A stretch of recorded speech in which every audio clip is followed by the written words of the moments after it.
which has been right in the range of each of the laps that we have timed. So, I mean, the average speed of the entire race, obviously, is a reflection of time in the pits and time spent under the yellow. But the true speed average while they're running is just over 160. When you consider that the fastest time in qualifying was 170, it's just 6 miles an hour less.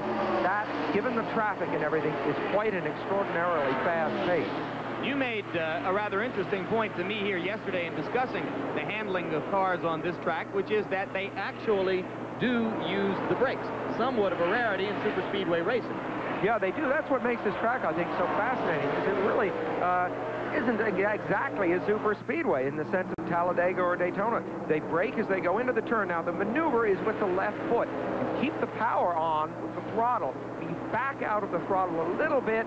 You left foot brake, grazing the brake. It helps to stabilize the car. I'll tell you where that would happen. It'd be right in about here that they would brake, and then by there, they're right all the way back on the throttle. But there's a period of 4 seconds, 3 to 4 seconds going into each turn where the car is definitely not at full speed.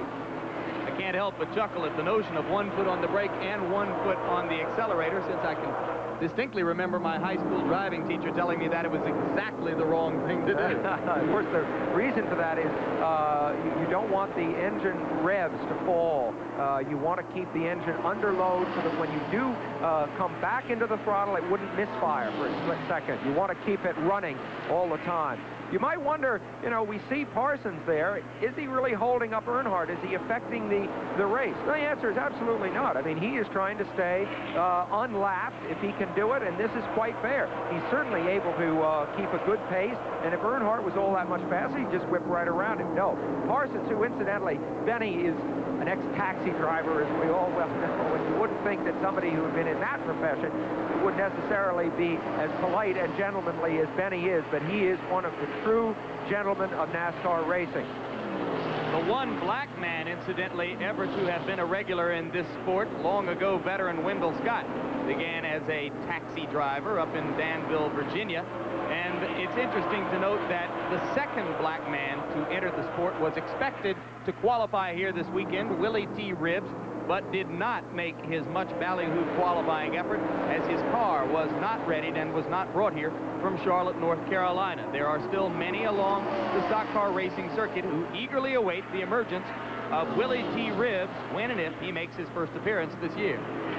Could fuel already be an issue? Could Earnhardt, for example, be unwilling to go by Benny Parsons, even if he could? He's drafting him after all, which considerably reduces his fuel consumption. And if fuel is starting to be an issue, then all three of these men are thinking about that. And I think it's a big reason that maybe Elliott isn't making a move either. They've slowed down to a little below 161 miles per hour, and you bring up an interesting point. Earnhardt has provided, if you follow the principles of drafting, a fuel consumption advantage for Bill Elliott for most of the last 100 laps. Could it be that Earnhardt is now seeking to gain exactly that kind of advantage by staying on the rear bumper of Benny Parsons? Yeah, I think it's pretty clear that something like that is developing because with the speed, as you mentioned, Jim, dropping down, it's obvious that Earnhardt really could go by Parsons if he wanted. Now, we have from the pits a report from Al Trautwig. Al? Well, Sam, if I pulled into the local gas station with a rear axle that looked like this, the guy would probably laugh me right out of town. But to Travis Carter and the Harry Gant pits, it only meant losing 2 laps, replacing this bent axle. He's back out on the track with a brand new one. Back to you. That's quick work, isn't it? You'd be amazed at what these teams can do. You used to be allowed to change engines during the race, and it was possible for the top teams to change engines in about 14 minutes, if you can imagine that. Incidentally, number 14, A.J. Foyt, has ducked into the pits for what is clearly an unscheduled pit stop. We're seeing them, of course, change the outside tires, but I don't see them going under into the engine compartment, which makes you wonder why he stopped. In case you're wondering, AJ's NASCAR racing car is sponsored and supported by the same group which puts him on the road at Indianapolis each year. Car number 12 is just coming in after having hit the wall. That's Neil Bonnet, the teammate to Darrell Waltrip. And as we look down from here, you can see now the crew is almost blocking where the damage is, Jim, but it's all on the right side. He went out into the wall, and what they'll have to do, I don't think the car is seriously damaged, although they're looking in the cockpit for a reason I don't understand. They'll have to make sure that none of those fenders are rubbing on the tires. Bonnet has not gotten a call among the leaders all day long, and in light of what he's accomplished through the course of his career, that's a bit of a surprise. Right. Yeah, there's something more seriously wrong than just having smacked the wall there, because, oh yeah, there's no doubt that something is more serious than just that scrape into the wall. His crew looking very discouraged as they walk behind the wall. They're motioning there. I think Neil Bonnet, let's get back to that. They're motioning to one of the wreckers here. I'm not sure what's going on there. I'm not sure that Neil Bonnet is okay, completely okay. The yellow flag is being waved. That's right. They are going back under the yellow. So Earnhardt will be able to relax on the lead for the time being. Obviously, the Bonnet car is stalled, and there's another look. Bobby Waywack has stalled out on the backstretch. So it is because of the Waywack stall that the yellow flag is coming out. Meanwhile, Bonnet's car is being rolled out of pit row and toward the garage. All right, Bonnet is still in the car. We have no way of knowing exactly what is going on around that car, but an air of mystery definitely surrounds it as we see the leaders, certainly in the form of Dale Earnhardt here, Morgan Shepherd third in the screen, coming into the pits now. So is Elliott. Elliott is in, Shepherd is in, Earnhardt is in. So all of the three top riders in the race, or drivers in the race, I should say, are in the pits at this moment. And we're under the yellow flag. You see Bill Elliott on the top. These are the two leaders, Earnhardt on the bottom. You see different work being done. Elliott deciding to change once again the outside tires. You know what I think he did? I think he liked that setup we just saw. I think they took that set off, and we'll see those come back out for the dash to the finish. Bet you anything that's what we just saw. Earnhardt just went back out. Meanwhile, Earnhardt getting out much more quickly than Elliott. There goes the Elliott car. Those two should remain at the front of the pack. Number 55, Benny Parsons, was able to make up his lap due to yellow. We'll be back with more exclusive coverage of Atlanta 500 after this word from our local station. We return, continuing under the caution flag at Atlanta International Raceway, where right now the key story surrounds veteran driver Neil Bonnet, 39 years old, from Hueytown, Alabama, consistent force on the circuit in recent years. There you see Bonnet being taken away from his car, which had hit the wall, on a stretcher. And our camera followed him away from the site as Bonnet, clearly quite conscious, but perhaps a bit shaken up, was taken away. And let's find out exactly to what extent, if any, he was hurt from Al Trautwig. Al? Well, Jim, right now it's difficult to tell to what extent Neil Bonnet was hurt, but he was in a great deal of pain when they hauled him from his car. Right now he rests inside the medical center here at the Atlanta International Speedway. Evidently, his leg took quite a rap when he hit the wall. He doesn't know what it was, what the pain was. He said it felt like a very bad spasm, but I guess it's going to be the end of a day for Neil Bonnet, and perhaps a lot of looks by some doctors to determine to what extent the injury is. Back to you.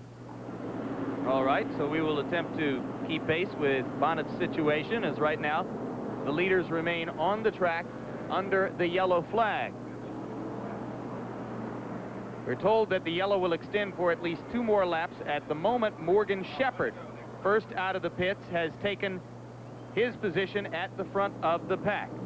And the Atlanta 500, an ABC Sports exclusive, is being brought to you by Quaker State Motor Oil in easy-to-pour and resealable plastic bottles, and by Chevrolet, who invites you to drive today's Chevy, live today's Chevy.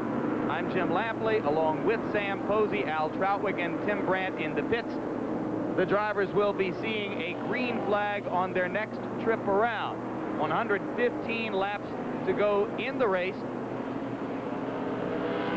And to this point in the race, the most impressive car in terms of its performance has been that of Dale Earnhardt, the Chevrolet, in which Earnhardt won the pole. But in the last 50 laps, Bill Elliott has begun to look spunkier and spunkier as Earnhardt's persistent shadow on the track. Would you say that again, please?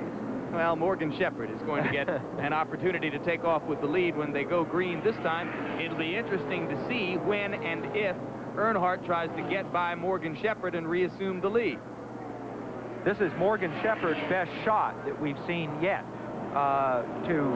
If he can make his car work out front, not drafting another car, this will be his best shot to pull away.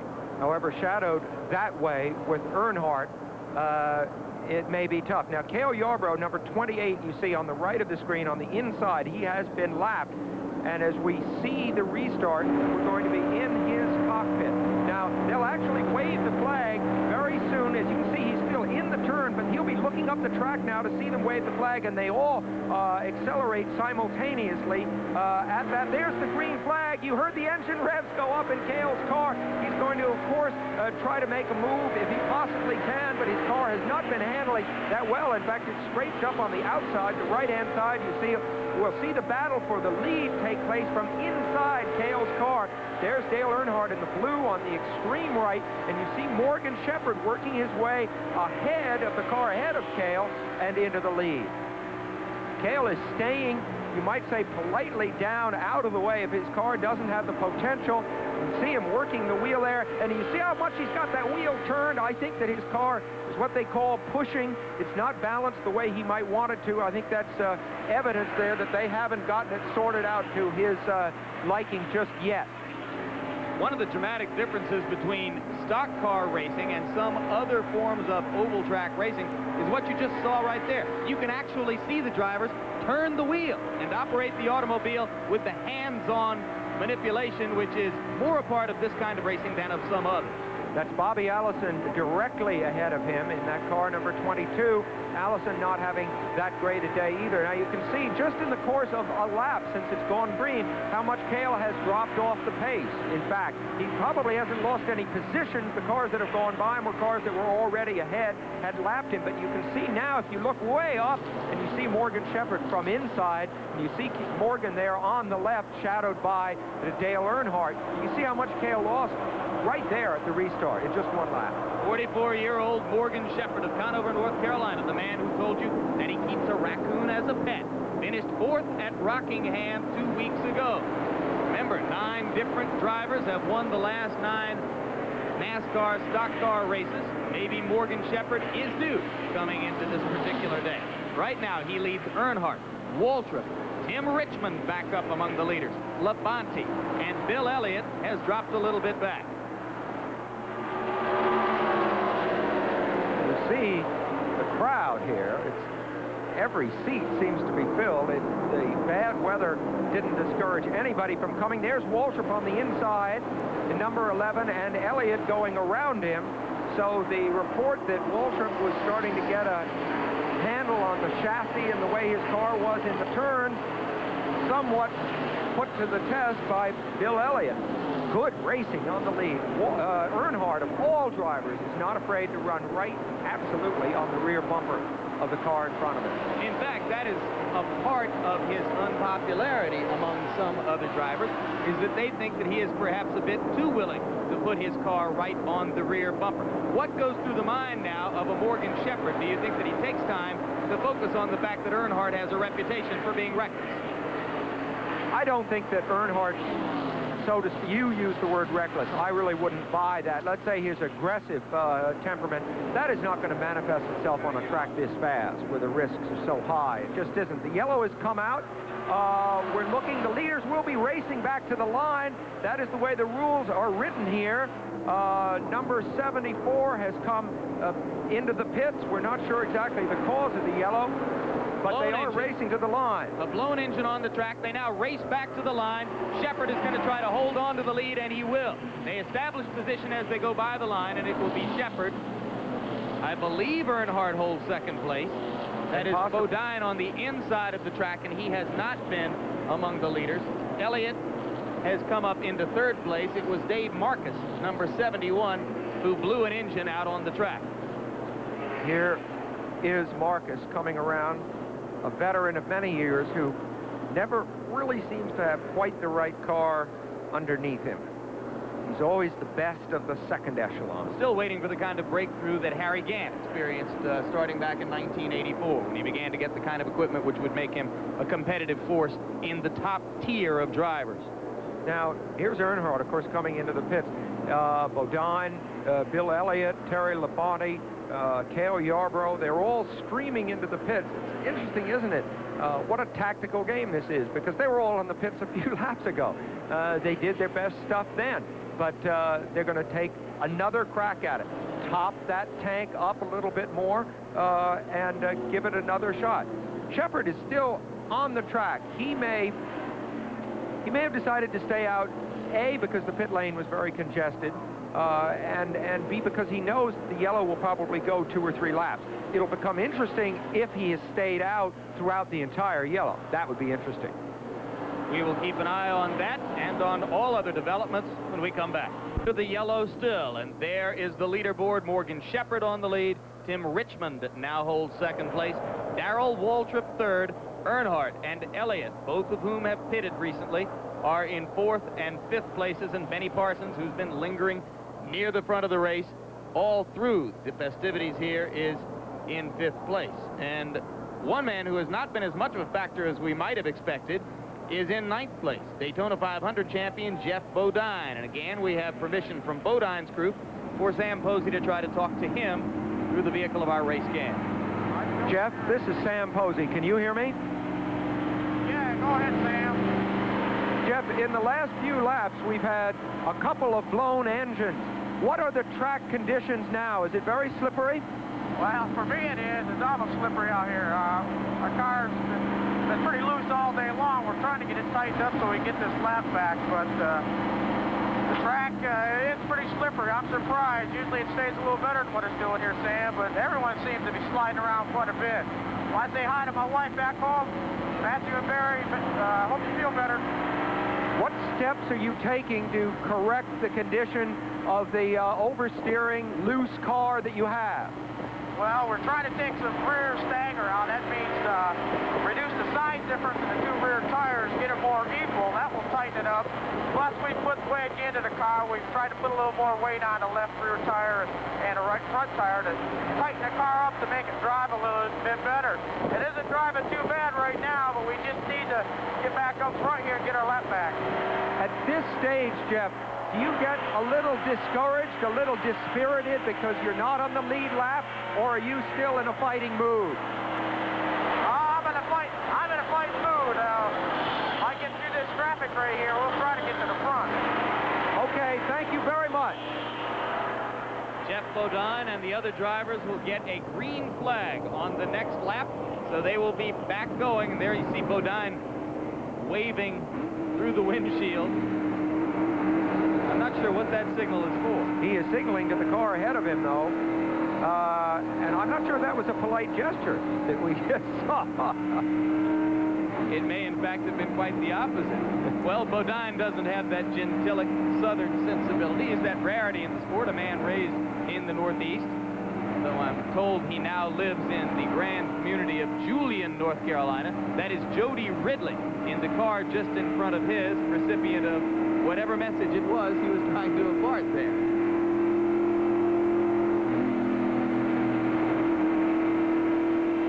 All right, they are halfway through the last turn. As our wide view of the track shows us, they are about to take the green. In fact, the green has just been waved, and you see the pack accelerating. So once again, Morgan Shepherd, for the second time today, will try to hold on to the lead as they come out of a yellow flag.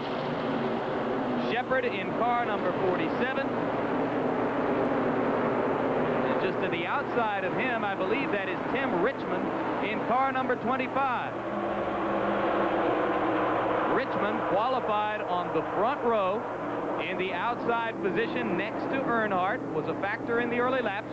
You'll recall that he lost a lap in his view, or the view of his crew at least, to a NASCAR scoring error in the view of NASCAR officials. And there's the smoke coming from behind the car of Richard Petty, and once again there is a blown engine on the track, and the yellow flag will come back out. Remember that there's a race to the finish line. Morgan Shepherd leads it now, and you can see Tim Richmond right behind him. I don't think there'll be an exchange of that lead, although Shepherd is being menaced, no question about it, by Rusty Wallace, I believe. They're coming around. The yellow is waving.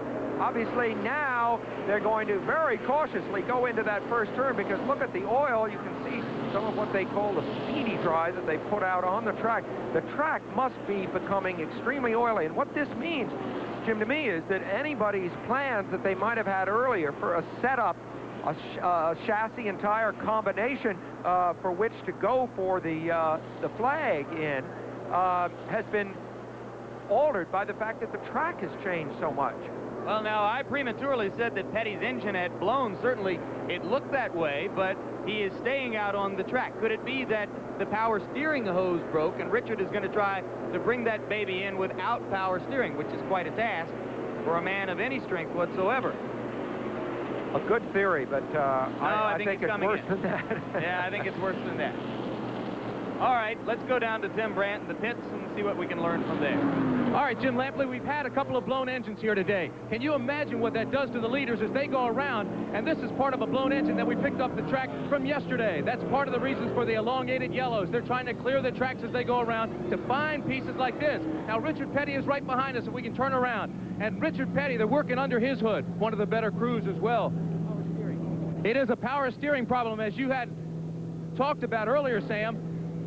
Let me also mention, as you watch them work on Richard's car, that Morgan Shepherd, under that last yellow, did not come in. We talked to his crew chief, and Jack Elder told us that the car is just running so well that they wanted to stay out on the track. They didn't even want to come in and take it, which is extremely unusual, Sam, as you know. A bit of bravado as we come down to the wire, and Richard Petty is on the way. Jimmy? There goes number 43 again. I get 1 point for the power steering hose. Boy, you sure do. That was an excellent call. And I am told that Petty has gotten out of the pits and back onto the track rapidly enough to remain on the lead lap, but not necessarily among the leaders. And as the closing stages of the race come upon us, we'll begin to watch more and more for the careful drafting tactics, which are so much a part of the strategy of this sport. Earlier, Sam Posey helped us to put together a piece which explains the technique of drafting. When you're drafting another car, you're following behind it, letting it push the air out of the way for you. You can feel the effects from 8 to 10 car lengths back. It's almost as if you suddenly had a little extra horsepower, or as if your car was running slightly downhill. The closer you get, the more the effect. From 10 feet back, it almost feels as if you're running in a vacuum. You think you're going to be sucked right into the guy's trunk. Here's what drafting looks like diagrammatically. The leading car breaks up the clean air and leaves in its wake disturbed, swirling air. The drafting car, coming up from behind, encounters reduced resistance and gains momentum as it comes in. You pull out into clean air, and if you've timed it right, you have enough momentum to slingshot by. Anyhow, that's the way it used to work until last year. Most cars had looked roughly like this, with notched back rear windows and squared-off trunks that made the air tumble behind them. You could catch a draft, as the saying goes, off one of these cars with ease. Then along came cars derived from the slippery shape of the Ford Thunderbird. A slight crown to the roof, a sloping rear window, and trunk significantly reduced turbulence and left the air behind the car much cleaner. Bill Elliott drove one of these, and much of his success on the faster tracks came because he was so hard to draft. Naturally, Ford's rivals fought back and produced a body shape that closely resembled the Thunderbird. The result is that drafting isn't what it used to be, and most drivers believe that that suction effect has been reduced by almost 1/3, and that when you pull out to slingshot around your rival, your momentum runs out at about his door handles. If there is any suction effect still left, it's right at the side of the car, very close to the body. So when you see drafting take place today, you see cars moving very, very close to the car that they're trying to overtake, and I think our race cam has already captured that on several instances. Isn't this a good thing? Doesn't it now mean that a driver must make an honest pass based on horsepower rather than the previous pass, which was occasioned by aerodynamics? Well, it was still a strategic element. I think the rules have just been reshuffled a little bit. But what it does mean is that you won't see people waiting for the last lap to take the lead. And we'll see that strategy play itself out here as they take the green flag to start again. All right, Here they go. The leader remains Morgan Shepherd as he takes the green flag. And the rest of those who have been in the hunt will line up now in a pecking order behind him to try to make their moves. Morgan Shepherd in car number 47 never has won a super speedway event and is hoping to break that particular maiden here today. The car that is a lap down, that is on the left of your screen, is Rusty Wallace, who we spoke of earlier, who had his major success in his racing career here at this track back in the spring of 1980, and who has not been in the top 4 or 5 since he took that second place here 6 years ago. What a great name for a stock car racer. The sport would lack a little bit if there weren't at least one Rusty out there. In fact, you look at Bill Elliott and that thatch of red hair, and you wonder how it is that he managed to make it through 30 years of life without ever having been nicknamed Rusty. Suspicion tells me perhaps as a boy somewhere along there he was. Well, one thing about Bill Elliott, remember, he wasn't in the public eye until relatively late in the game. He didn't set out to be a stock car driver at all. So a lot of the press and the kind of appellations that get attached to you, it never happened to him. But it certainly happened with a vengeance in the past year when he became the cause célèbre of this sport and got as much media attention as probably all of the other drivers combined in calendar 1985. He is even now continuing to respond to that particular change in his life. As you look at Dale Earnhardt now pressing up on the rear bumper of Jeff Bodine, and there is a good look from the race cam in Bodine's car at Earnhardt trying to go by on the inside. And this puts Bodine back a lap. For a while there on the restart, he was able to stay ahead of Earnhardt and thus be on the same lap. Had the yellow flag come out any time over the last minute or so, then Bodine could have made up that lap. So you know that Bodine is feeling very discouraged now. The view that we saw through his windshield is the view of a man that is disappointed. He is now a lap back. Tactically, he's in deep trouble. And similarly, you can imagine the satisfaction, by the way, for Earnhardt, who, of course, was defeated by Bodine in Daytona. He's sort of getting in his last legs. A 500-mile race is made up of thousands of little mini races within the race. In that one brief one, Earnhardt, as you suggested, Sam, certainly got a measure of satisfaction at the expense of Jeff Bodine. Thousands of mini races, as you say, and thousands of decisions. And in retrospect, only 1 or 2 of those will loom up as having been really, truly critical. And we are getting to that time. That's Morgan Shepherd's wife. She is enthused, Jim, there's no question about it. But we are getting to that time in the race where those small decisions are the critical ones.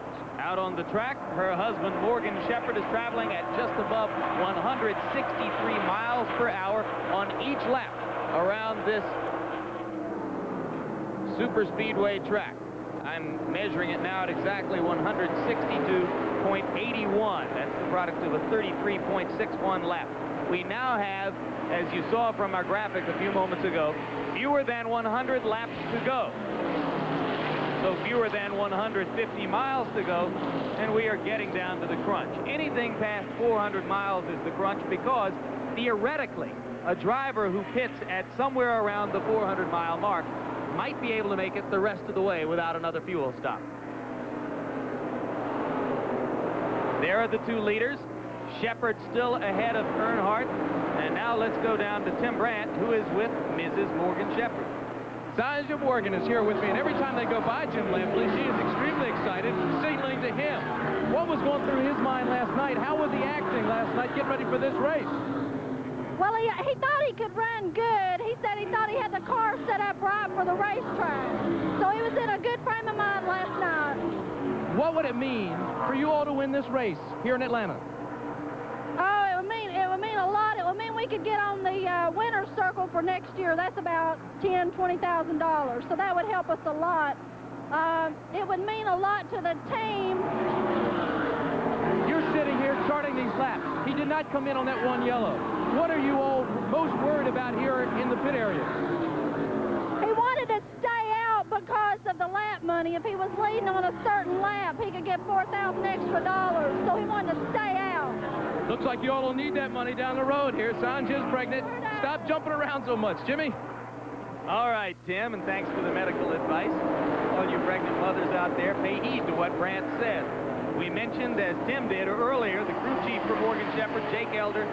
The man was quite literally one of the stars among mechanics in this sport when he was at the head of the Holman Moody Ford operation. 23 wins, or 28 wins, I should say, in the 2 years, 1968 and 1969. Jake Suitcase Elder, he's been around a lot of garages. It would not be a surprise, based on his long record of success, to see Morgan Shepherd win this race today, but it would be a surprise based on the driver's record, because Morgan Shepherd has never won a super speedway event. Meanwhile, he continues to duel with a man who knows a lot about winning, Dale Earnhardt, in car number 3. You know, when Sonia Shepherd told Tim that the Winner's Circle program that she referred to, that you get involved with if you do win one of these major races, was only worth $20,000, is worth somewhere between $200,000 and $300,000. It makes an enormous difference if you can be a winner of one of these races. And in a sense, it's a self-fulfilling prophecy, because it's a chance for a team like Morgan Shepherd, which is ordinarily mired in with all the, you know, rest of the second line teams, suddenly to have that major injection of cash, and if they handle it right, then they can vault their way up and maybe have a crack at becoming one of the super teams. There on the right of her screen, you see the 3rd and 4th place cars, and the margin between Morgan Shepherd and Dale Earnhardt at the left of the screen, and the cars which are at the moment in 3rd and 4th place. I believe, though, as we look for what you could, in a sense, call the battle for the lead, that Dale Earnhardt is holding back. I really believe that. I think he's drafting. He learned definitely some lessons at Daytona, and it's really Dale Earnhardt who's driving one of the most cautious races out there. The 3rd place car, the blue car toward the right of your screen, is Terry Labonte, and the 4th place car is number 25, Tim Richmond. And right now, Labonte begins to move up a little bit closer to Dale Earnhardt's bumper, and as he does, we visit Al Trautwig again. All right, Jim, sitting in the car right here in a little bit of pain is Neil Bonnet. I'm just going to drop in here and see how the ankle is. Neil, I know your ankle's in a lot of pain. What are you going to do? Well, I'm going on back to Birmingham and have it x-rayed over there. I can be home as quick as I can get into Atlanta, probably. And he said it probably wasn't broken. It just cracked a bone in my foot. What happened with the car? I went down in the 3rd turn, and just when I rolled out of the throttle, the right front tire exploded, and it went straight across into the fence, and, you know, I couldn't even get it slowed down. And the guys just told me that Goodyear said the thing blistered inside and the sidewall ruptured in it. They did check the tire, and they didn't think there was any reason for the rupture. Is the track slippery? Track's not too bad. It's in pretty decent shape. I don't know if I just had a flat or what, but it just exploded. Okay, knowing you, you'll be back next week. Neil Bonnet on his way to Birmingham for an x-ray. Back to you, Jim. Neil Bonnet, one of the well-known Alabama gang, along with the Allison brothers, Bobby and Donnie. And right now, the big development is that Tim Richmond, in car number 25, has passed Terry Labonte and moved back into 3rd place. So Richmond, who has played possum through most of the middle stages of the race, may have something in reserve himself. He may have designs on the same thing, which is now lingering ahead in the visions of both Morgan Shepherd and Dale Earnhardt, the cars which are 1st and 2nd for now. Well, we've just timed one of the laps. Morgan Shepherd is running slower than he was earlier in the day, and infinitely slower than Dale Earnhardt is capable of running, which supports my idea that Earnhardt is just hanging back there. I think Earnhardt might be the real possum here. If he is a rather well-placed possum, as he is in 2nd place behind Morgan Shepherd with 80 laps to go. That means just about 120 miles left in the race. Too far to go without a fuel stop. Let me reiterate, we will see one more stop if the race goes to the finish without a caution. We may see many more stops, of course, if there are yellow flags, but at least one more will be required, and that one will be key. What they do will be key. Evidently, the track is not, I think, and I certainly wish Neil Bonnet the best, by the way. I think his assessment of the track may be correct. I think that the oil spill from the blown engine was down lower in the groove than the leaders seem to be running. It may not be the issue. I thought perhaps it was. Rare is the skilled stock car racer who goes through an entire season without crashing. Tim Richmond whom you see moving right up next to Dale Earnhardt now, is a man who has had that experience at the Daytona Speedway in Daytona Beach, Florida. A few days ago, as he prepared for this race, Tim Richmond reflected back on that crash at Daytona. The crash, it cost Rick Hendrick some money, but it's been more positive than it has negative. I'm still fighting it as far as physically. You know, I'm still not right. It's been over a month now, or about a month, and I'm still fighting the physical effects, but the mental effect has been a positive one on me. You know, I know, you know, it's not a crash I want to go through again or anyone close to it, but I went through it. I knew that it could happen, but I'm still here, and, you know, I'm just, it's like, you know, what's it like going 200 miles an hour? People ask you that a lot, but you can't explain it. I can't explain this crash show, what it's like. And, you know, when you hit 200 miles an hour, it makes you feel like Gumby. I mean, just, you know, your brain's still there, but your body's, it's there, but it's not working anymore. So, you know, it's been all right. The crash was fine. I just physically hope I can get back as good. I know I will, but it's going to take a while to still get back where I was.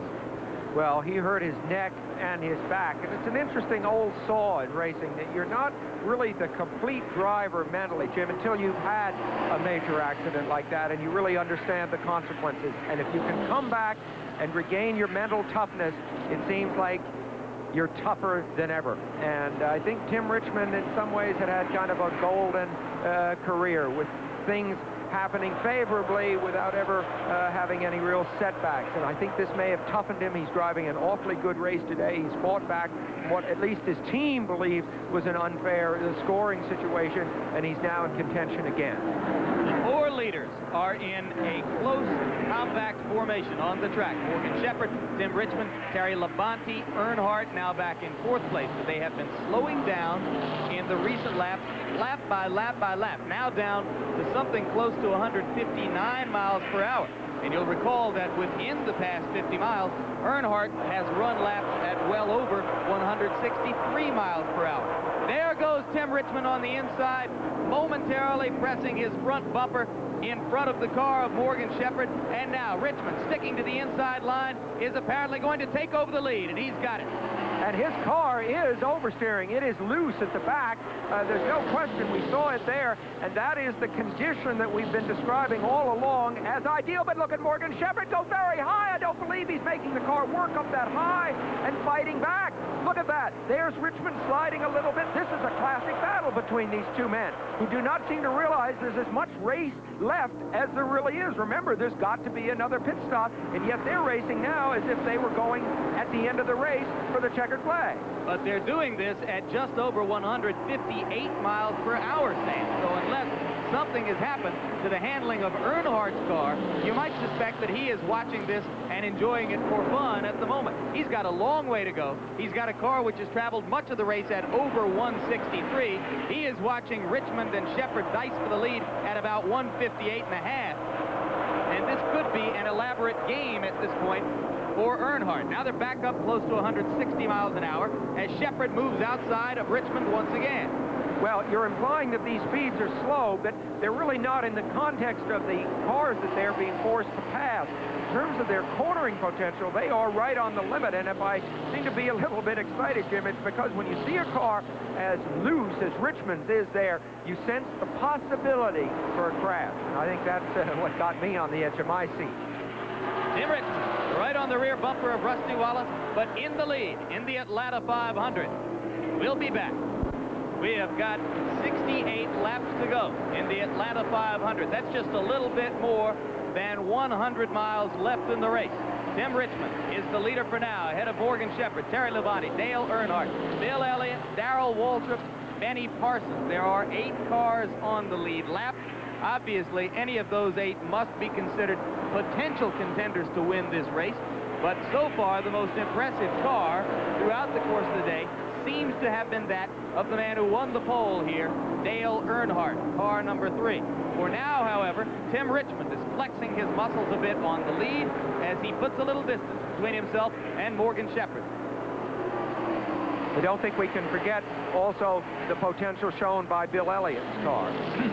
I think Earnhardt and Elliott really, in a sense, showed equal potential, and I think it was a question of how much of that potential the individual driver chose to show more than anything else. As they continue in that order, we take another look at scores from the NCAA basketball tournament.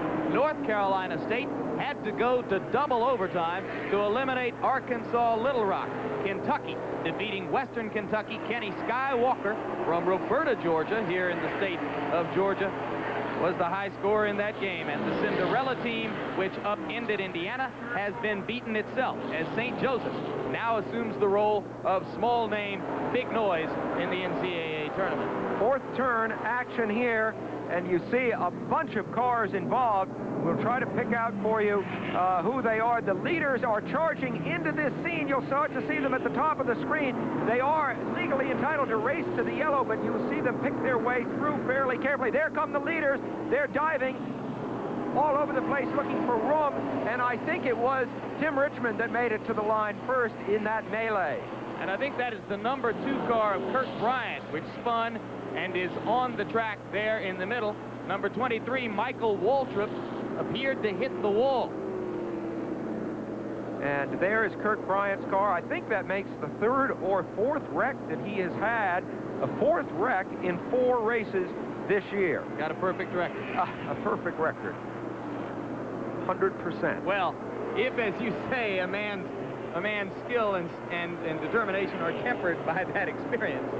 Yeah. All right, let's have a look at this. It's number 2, Bryant spins, and you can see Waltrip, number 23, hitting the wall. That's, well, Darrell Waltrip's brother, and then he comes down and forces number 15, Ricky Rudd, into the wall down there on the right. So the typical kind of chain reaction that you get in NASCAR. All right, now let's correct one NCAA basketball score while we may. Cinderella continues along her path. Cleveland State defeated St. Joseph's and not vice versa. So the Vikings have won for the 2nd game in a row, and Coach Kevin Mackey continues his march through the NCAA tournament. And there, as you look at the car of Tim Richmond being worked on in the pits, the yellow flag is out again in Atlanta, and we'll be back live right after this. We are back and continuing under the yellow flag in the Atlanta 500. For the moment, the leader is that man, number 3, Dale Earnhardt. Moments ago, before the yellow came out, we told you that there were 8 cars on the lead lap. Tim Richmond was the leader at that time, ahead of Morgan Shepherd. Those cars have pitted. 1 lap now to go before the green flag as we go down to the pits and Tim Brand. In Morgan Shepherd's pit with his pit chief, Jack Fletcher. Jack, it's going to be close. Can you make it on this last fill-up? Yes, we can make it all the way. We ran this far before, so we're confident we can make it. I know ideally you'd like to go 60 to 70 miles before you fill up. Has he gone this distance? You've got 60-some laps left to go here. Yes, we've done that. We did it earlier in the race. All right. So they pitted that. Huh? We were out when he came in. All right. So they checked that before, Jim. They really feel that they can do it. They will do it. We have talked to Harry Hyde also and Tim Richmond's pit. They're going to try to go the distance on this last fill-up as well. So it's going to come right down to the wire. It'll be extremely close as to having enough gas or not going the distance. All right, Tim. Well, that, in fact, is the crux of the matter. If you were NASCAR's paid dramatist, you could not have written this any better, because that last yellow came out with just about 100 miles to go in the race. And as we've told you before, the fuel limit for these racers is just about 100 miles. All eyes will be focused now, I suppose, Sam Posey, on Dale Earnhardt, who has run afoul of this particular situation once before this year. Yeah, at Daytona, he couldn't make the distance that now remains to be made here. And he spent part of that time drafting Jeff Bodine and should have gotten good fuel mileage. Things may be different this time. Only time will tell. But it's interesting, in a race which went incident-free for so long, that suddenly there seems to be crash after crash, blown engine, and there may very well, if this trend continues, be another yellow flag before the end, rendering all of this academic. Pretty exciting stuff. You see Cale Yarborough, who's right with the leaders, although he is a lap back. There's Earnhardt on the right, cutting down in front of the car, in front of Cale. We have a good look at Earnhardt up ahead there as he starts to pull away from Cale, as he's been able to do each time so far. There's Rusty Wallace being passed. Cale Yarborough just not with the speed so far. Again, look up at the track. The view that Cale Yarborough sees, and you can see Dale Earnhardt able to cut down, take a very low line around the track. Earnhardt, wait a minute, the yellow has come out again. I'm afraid that was a prophecy. I see a car sitting on the inside of turn 4. It is again 54 is Slick Johnson, and 2 is Kirk Bryant again. And now Bryant has body damage to go with his spectacular spinning.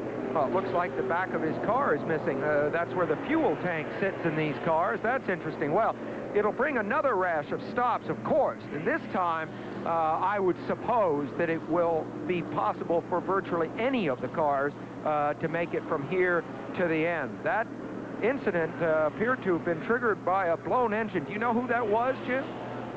Well, it was car number 57. Jody Ridley. Blew an engine, and that is indeed Jody Ridley's car. Yeah, I didn't see that, but let's see if we can have another look at the incident as the yellow flag waves. This is the turn 4 area. As we move in, we see... That's Kirk Bryant, who spun. No, Bryant is there in the number 2 car, right in the middle of it. There's Kyle Petty, who was involved in a crash earlier, number 7 just going out of the screen. So what we see there is Kirk Bryant and car number 54, Slick Johnson. Wow, Kirk Bryant. The spin occasions the yellow. People gather themselves back up, and he's involved in the very next incident.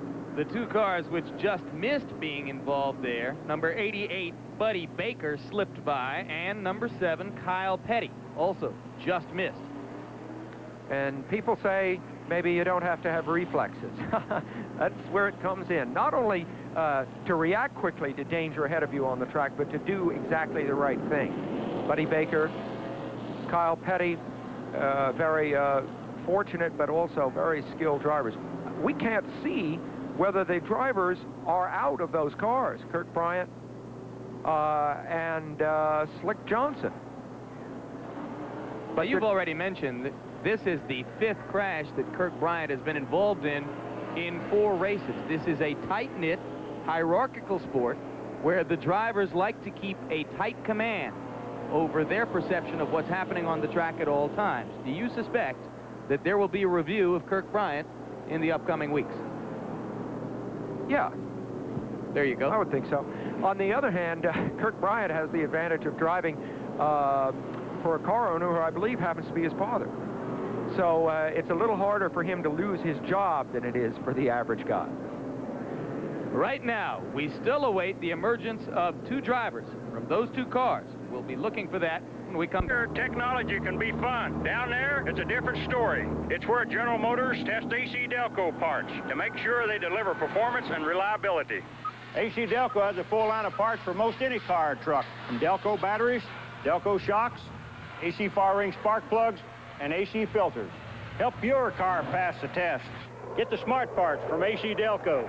Call 800 AC Delco for a retailer near you. And we continue to observe the proceedings surrounding the 2 cars which crashed. Number 2, Kirk Bryant. Number 57, the car of Slick Johnson. Now, while we were away in commercial, 1 driver was placed on a stretcher and put into the emergency vehicle, which you saw moving away from that spot. I don't want to hazard a guess as to whether that driver was Slick Johnson or Kirk Bryant. At this point, certainly we'll be finding out as soon as we can. But the yellow flag has occasioned another rash of pit stops, another chance for the lead drivers to begin to examine their situation with now just about 80 miles to go in the race. All right, that 80 miles obviously means that if there are no more yellows, maybe there won't be, that none of the lead cars would have to stop for fuel. So whatever they did in this last pit stop, they certainly did with the idea that that was going to be their setup for the dash to the finish. And the cars which have been in command through most of the day were those of Dale Earnhardt and Bill Elliott. Now, in recent laps, we have seen Morgan Shepherd and Tim Richmond both moving up to indeed dice the lead ahead of Elliott and Earnhardt. Have you seen anything to indicate to you that we are going to have a wide-open 4 or 5 car race toward the finish? Or do you still think that the 2 cars which dominated most of the early proceedings, Elliott and Earnhardt, are going to be the ones to watch? I really don't have a call on it because the last 150 miles of this event have been so jumbled that we really haven't seen clear track running, which to me would have been decisive in any way and enable us to form any opinions. I still feel that Bill Elliott put those tires away earlier and may very well have what he regards as a good setup for his car. Now, at this point, he is, you know, in a good position if his car is handling well. On the other hand, we certainly saw Earnhardt with the power. I would tend to favor those guys who ran fast earlier when the track conditions were good, and I think that'll give us a hint. Now there's the driver who was placed in the emergency vehicle. You see him being taken out and wheeled away right now. Again, we didn't get a close enough look for me to hazard a guess as to whether that was Bryant or Johnson. 1 lap to go now before the green flag. Jeff Bodine is a lap down. The car on the outside, number 11, Darrell Waltrip, is the man who will now be in the lead when they resume racing under the green. And of course it was Waltrip that we heard earlier from Junior Johnson that they figured they had things bracketed. Right behind him is Bill Elliott, and right behind Elliott is Morgan Shepherd, and right behind that is Dale Earnhardt. So I don't know. It's the big guns are loaded, let's put it that way. And we're going to see, we see Terry Labonte right behind Shepherd. So actually Earnhardt is a little bit farther back. Yes. Because he is back in 5th place. Or 6th. 6th, as a matter of fact. Yeah, that's I was right. wrong 6th. there, yes. Because Benny Parsons is ahead of him in 5th place. Yeah. So just to recap one more time, it is Waltrip at the front of the pack, then Morgan Shepherd, then Labonte, then Parsons, then Dale Earnhardt, and then Tim Richmond. The deck having been shuffled on the 1 yellow flag at about 100 miles to go, and then reshuffled, and the card which comes to the top is the man who has been Mr. Consistency this year as well as in past years, Darrell Waltrip, car number 11, biggest money winner in the history of the sport.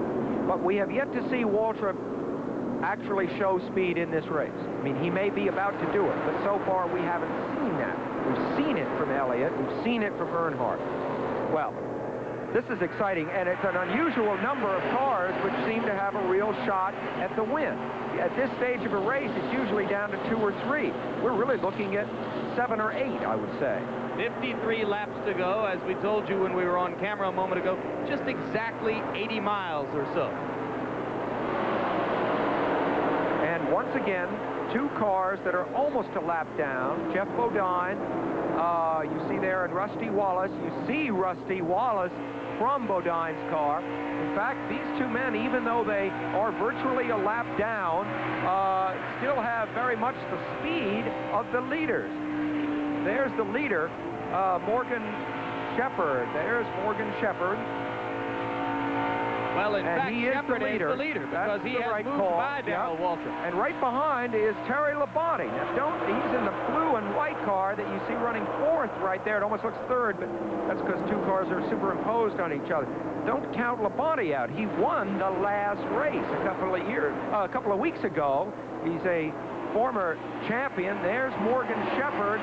It all looks so calm sometimes through these cameras. Of course, it's not calm there. There's Labonte. Good view of Labonte as the pack streams through turn 2. And they're picking up speed again, Sam. They just ran a lap at well above 163 miles per hour. You take a look at Bill Elliott through the rearview mirror, and you are literally, through the vehicle of our race cam, right in amid the leaders in this race at this moment. Elliott, in effect, is in Jeff Bodine's rearview mirror. Our race cam swivels to take a direct look at him through the rear windshield. And right now, Elliott looks impatient in that position. Yes, he does.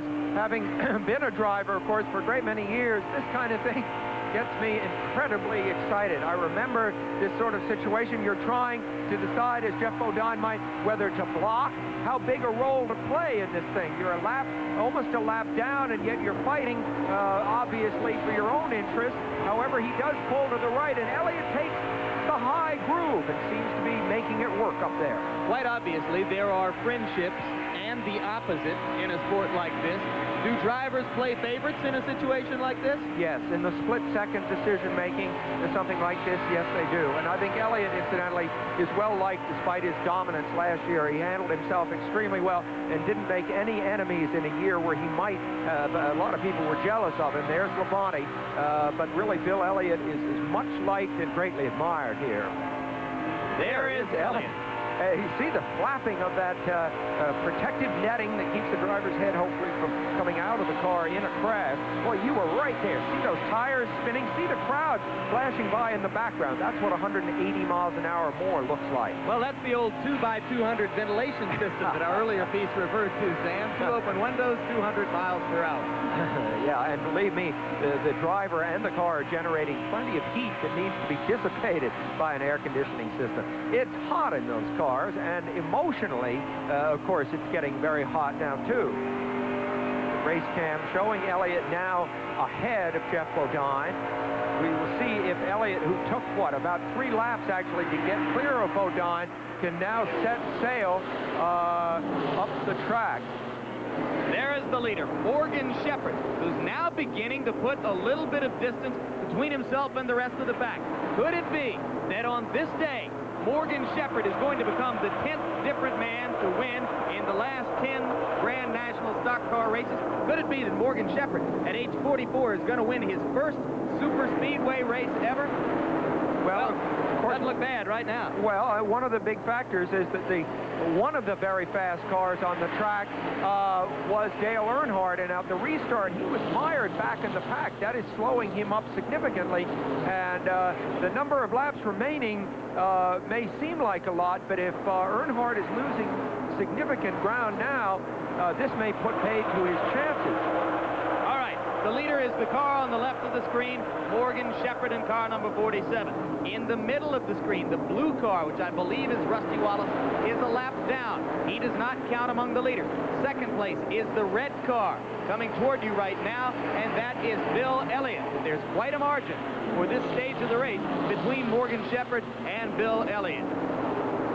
Key moment for Bill Elliott. I wouldn't suspect he wants Morgan Shepherd to have that lead. I think Elliott, however, as we saw from our race cam, it took him so long to get around Jeff Bodine that, you know, the lead that Morgan Shepherd has was not a result of Shepherd's speed as much, and we see Elliott now powering right by Rusty Wallace with no problem and setting his sights on Morgan Shepherd. So I don't know. I think Shepherd's lead was fortuitous. Now, Timmy Brandt is down in the pits. Tim? Sam, I'm with Sandra again down here in the Morgan Shepherd's pit. How is everything under control? You guys look like you're getting excited again. Yeah, I think everything's going to be all right. If we can hold out for another 13 laps, we'll get another 4,000 for leading that lap. Okay, now you've been charting these laps. Is he right on the game plan? Is he doing what he wants to do? He looks like he's starting to pull away a little bit now. Exactly. He's doing exactly what he wants. Okay, and just to update the accident that we had a little bit later, Slick Johnson and Kurt Bryant both were taken on stretchers. They are down in the medical center. We have just had that confirmed. We do not know the extent of the injuries, but we do know that both drivers were taken down into the medical center. Jimmy? All right, thank you very much, Tim Brandt. Thanks specifically for bringing us up to date on Bryant and Johnson, the two drivers who are now in the medical center. Speed, they are traveling at close to 163 miles per hour. Standings at this moment, Morgan Shepherd, Bill Elliott, Tim Richmond, Terry Labonte. Earnhardt finds himself in 5th place. 42 laps to go.